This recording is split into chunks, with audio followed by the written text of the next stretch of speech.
ఆత్మలో వర్ధిల్లుట. అనుదిన ధ్యానమాలిక. రచన డాక్టర్ ఇ. Stanley Jones.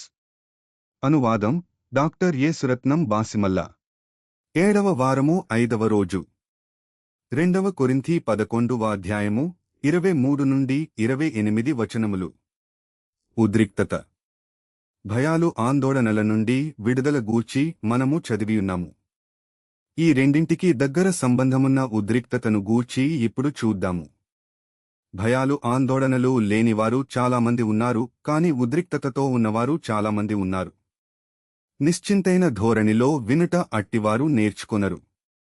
ఏదైనా విషయాన్ని స్వీకరించవలసి వచ్చినచో ఆ విషయాన్ని ఏ విధంగా స్వీకరించాలో తెలియక అలసిసలసిపోతుంటారు. ఏ పని లేకుండా ఉన్నా అట్టివారు వారి అవయవములను పరిగెత్తిస్తుంటారు.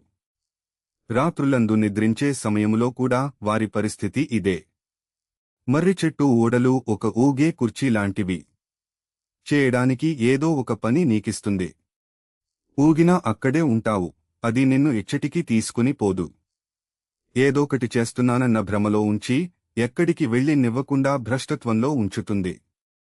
కాబట్టి ఉద్రిక్తతలు ప్రమాదము ఎదుర్కొనుటకు ఉపయోగపడనివై, కుదర్చబడనిదై ఒక వ్యక్తిని నిరుత్సాహవంతునిగా చేయును. చాలా రకాల వ్యాధులు ఉద్రిక్తత, అలసటతో మిళితమైన ఉంటున్నాయి. వాటి వలన కోట్ల మంది బాధపడుచున్నారు. దాని నుండి నివారణ ఏమని ఒకాయన తాను వెళ్లే సంఘంలో అధ్యక్షునిగా ఉన్న వ్యక్తి నడుగగా, ప్రతి 100 మైళ్లకు ఒక కాఫీ త్రాగుము, లేదా ఉద్రిక్తంగా అనిపించిన ప్రతిసారీ కప్పు కాఫీ తాగితే నీవు ఉత్తేజింపబడుతావు అంటూ సమాధానమిచ్చాడు. ఇది కాఫీ అలవాటు చేసుకోవటానికి దారితీస్తుంది, మినహా ఉద్రిక్తతకు పరిష్కారము కాదు.